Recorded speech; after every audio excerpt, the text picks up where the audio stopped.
the young and the restless spoilers full. Phyllis knew how terrifying Victor was, and she wanted to get rid of him. Cain shared her goal, but how would they do it? Victor was furious.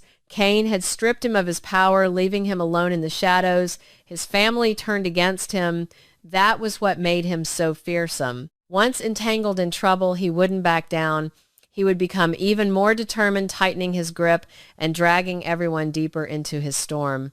Phyllis knew this pattern all too well. She had lived in Genoa for a long time, witnessed countless people being brutally punished by Victor, including Adam. It felt like the end, as if a line had been crossed and could not be erased. However, Cain didn't think in terms of stereotypes or history. In short, they had to defeat Victor, eliminate his power, or even his life if they wanted peace. He no longer hesitated, not for a moment.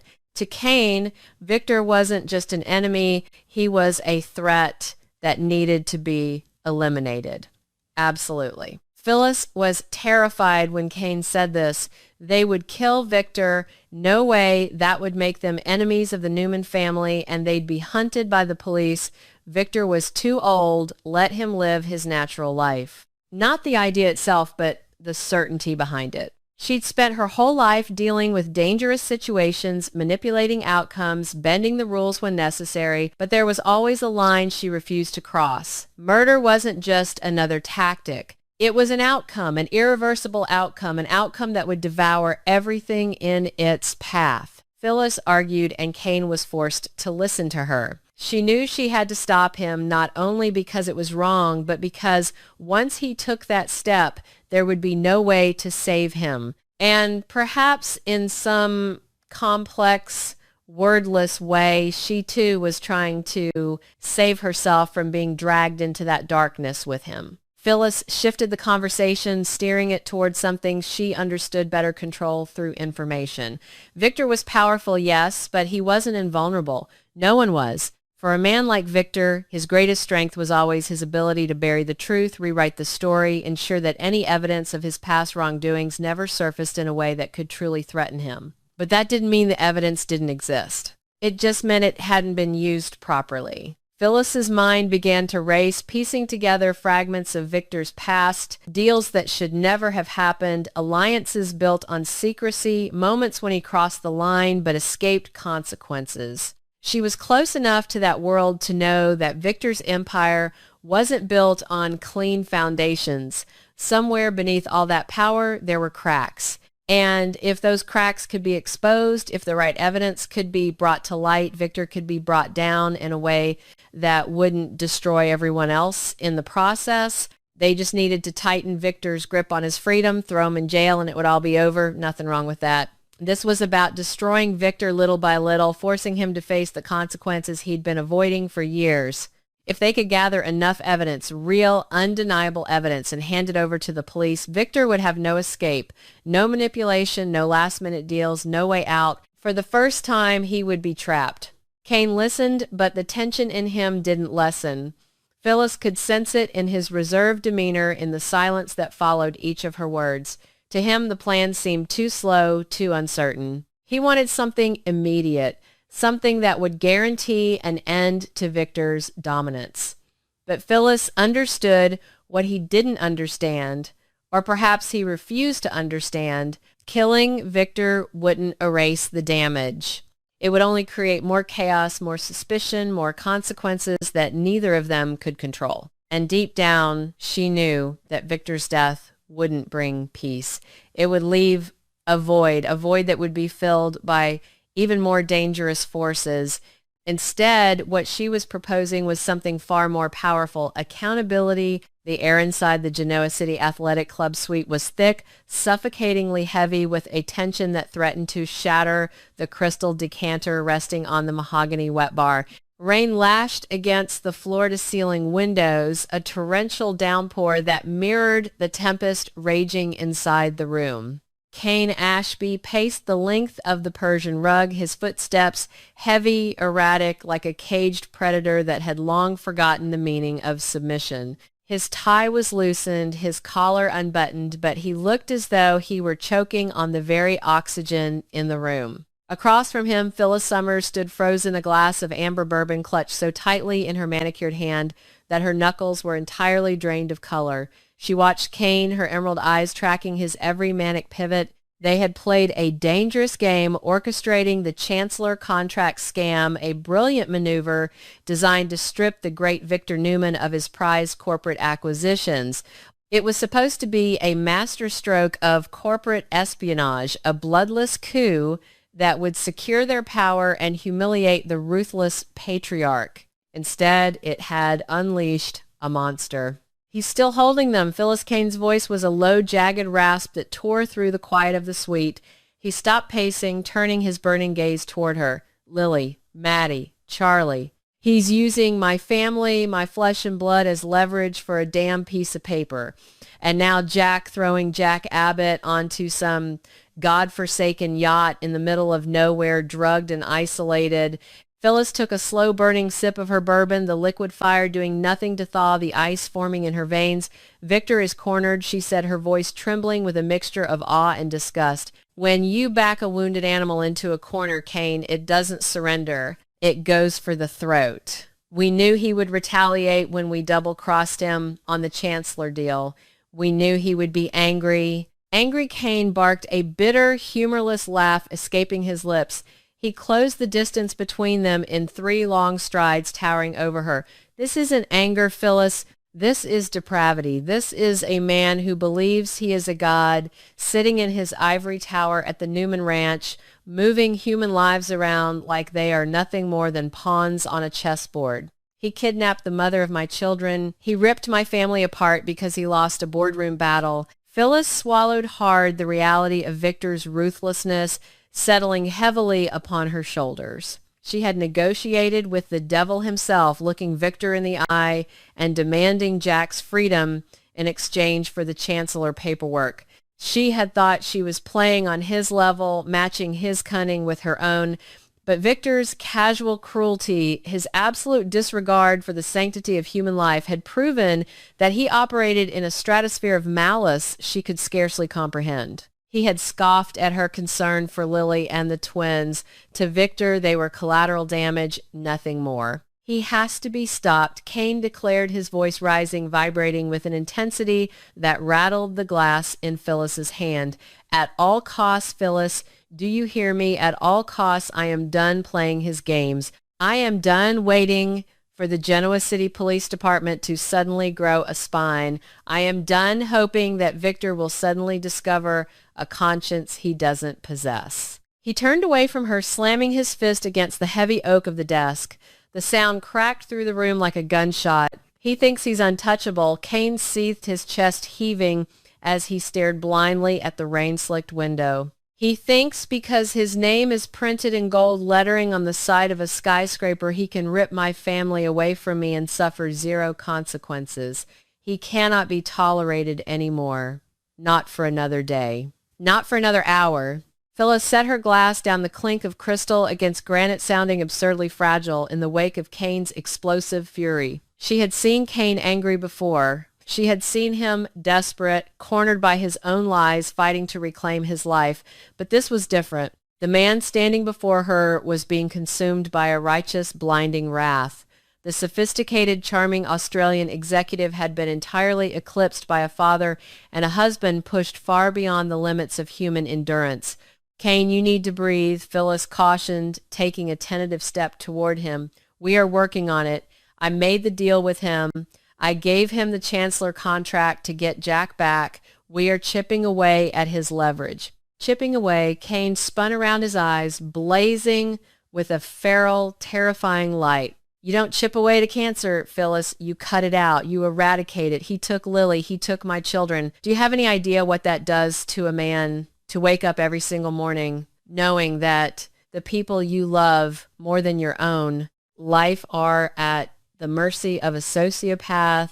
His voice cracked the raw agony of his powerlessness bleeding through the rage. He grabbed the edges of the desk, leaning forward, as if the sheer force of his will could bend reality to his desires.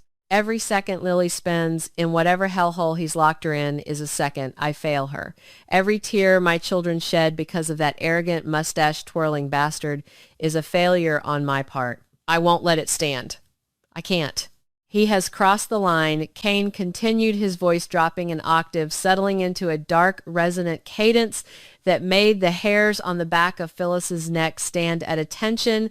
He crossed the line the moment he decided that Lily's freedom was the price of his corporate pride. Financial ruin isn't enough for him.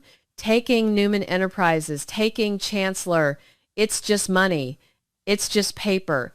It doesn't hurt him. Not really. Kane walked slowly back toward the center of the room, his gaze fixed on something far beyond the walls of the athletic club. It was as if he were looking straight into the heart of the Newman Ranch, staring down his nemesis. I hate him, Kane whispered, the words dripping with a venom so pure it practically sizzled in the air. I hate him with every fiber of my being. It's a physical ache, Phyllis, a sickness in my gut. I want to see him broken. I want to see him stripped of all his power, his arrogance, his smug certainty that he owns the world and everyone in it. Phyllis watched his hands. They were trembling not from fear, but from the sheer, unadulterated adrenaline coursing through his veins.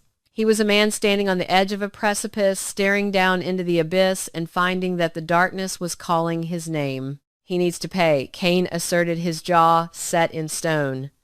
And not in the boardroom, not in the press. He needs to pay in a currency he understands. Pain for pain, loss for loss.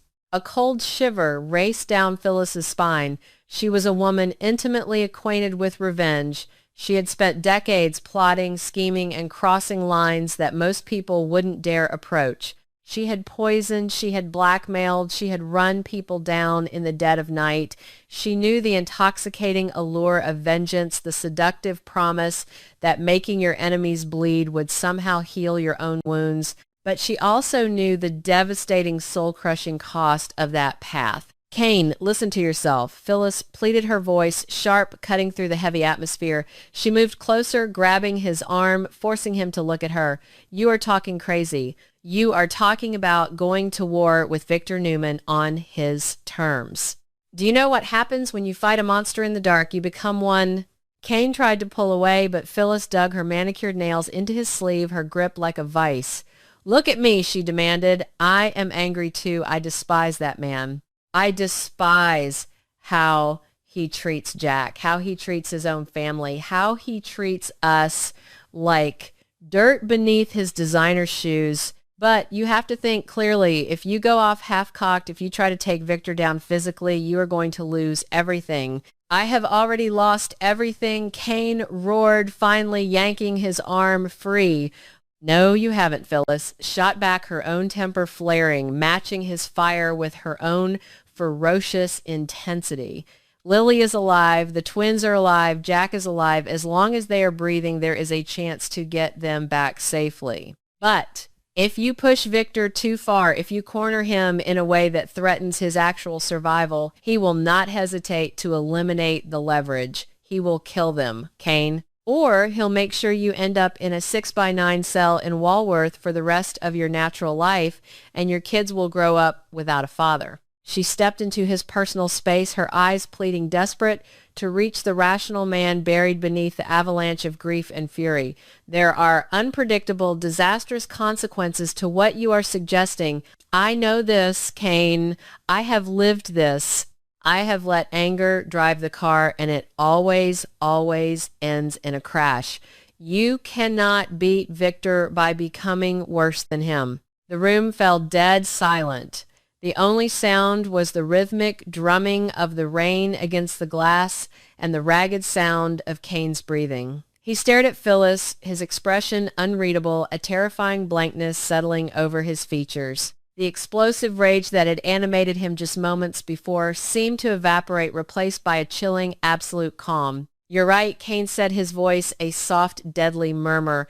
I can't beat him by becoming worse than him. I can only beat him by removing him from the equation entirely. Phyllis frowned, a knot of dread tightening in her stomach. What are you saying? Cain stepped closer to her, his eyes devoid of warmth, devoid of light. They were the eyes of a man who had made a terrible, irrevocable decision. I don't just want to ruin him, Phyllis.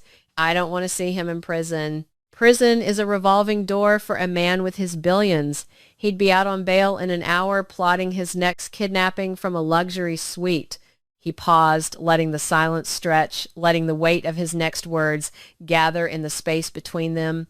I want him gone. I want Victor Newman to disappear forever. Phyllis's breath hitched in her throat.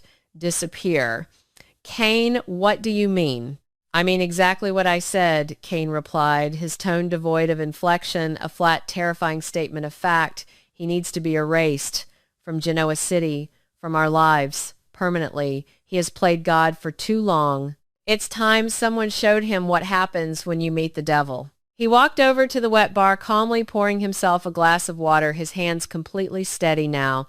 The tremor was gone. The hesitation was gone. If Victor is dead, the leverage dies with him. His security forces lose their commander. The empire crumbles. Lily comes home. Jack comes home. The nightmare ends. It's the only logical solution. Phyllis stood rooted to the spot, genuinely horrified. The blood drained from her face, leaving her pale and trembling. She stared at the man pouring water across the room, feeling as though she were looking at a stranger. This wasn't Cain Ashby, the devoted husband, the loving father, the shrewd businessman. This was an executioner. She realized with a sickening jolt of clarity the absolute severity of the anger controlling him. It wasn't a hot, blinding flash of temper.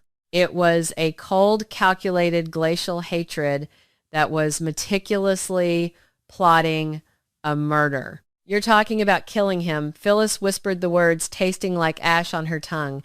Cain, you're talking about murder. Cain turned to face her, taking a slow sip of his water. I'm talking about survival, Phyllis. I'm talking about exterminating a pestilence that is destroying everything we hold dear. You wanted Chancellor. I wanted my family. The only thing standing in the way of both of those things is a 70-something-year-old tyrant with a God complex. He takes lives. Why shouldn't someone take his... Because you are not a killer, Phyllis cried out, her voice cracking with sheer panic. She had crossed many lines, but the cold-blooded assassination of the most powerful man in the Midwest was a threshold even she viewed with profound terror. Cain, look at me. If you do this, if you even try to do this, there is no coming back. You will cross a boundary that will change you forever. Lily will look at you and she won't see the man she married. She will see a murderer. Is that what you want? To save your wife only to have her look at you with the same disgust she looks at Victor? Cain flinched the mention of Lily's reaction, striking a nerve, a microscopic crack in his icy facade. But the darkness quickly surged back, filling the void. She'll be alive to look at me, he countered softly. That's all that matters. Phyllis shook her head, backing away from him as if he were suddenly contagious. The air in the room felt toxic, thick with the scent of impending doom. They had started this journey seeking justice. They had wanted to balance the scales, to take back what was rightfully theirs, to punish Victor for his endless transgressions. But now, as she looked into Cain's deadened eyes, Phyllis realized they were standing on a razor-thin, fragile boundary. On one side lay the desperate craving, the yearning for justice, for the safe return of Jack, Lily, and the children. On the other side lay a plunge into utter darkness, a risk of action spiraling so far out of control that there would be no salvation for any of them. You can't do this, Phyllis breathed, her mind racing, calculating, terrified of the monster she had inadvertently helped unleash. I won't let you do this. Cain set his glass down, his gaze locking onto hers with a predatory stillness. You can't stop me, Phyllis. No one can. Victor Newman has dug his own grave. I'm just going to be the one to push him in. The storm raged on outside the window, a violent symphony of thunder and lightning, but it paled in comparison to the chilling, quiet resolve in the suite. The line had been drawn, the boundary tested, and as Phyllis stared at her co-conspirator, she knew with terrifying certainty that Genoa City was about to be bathed in blood.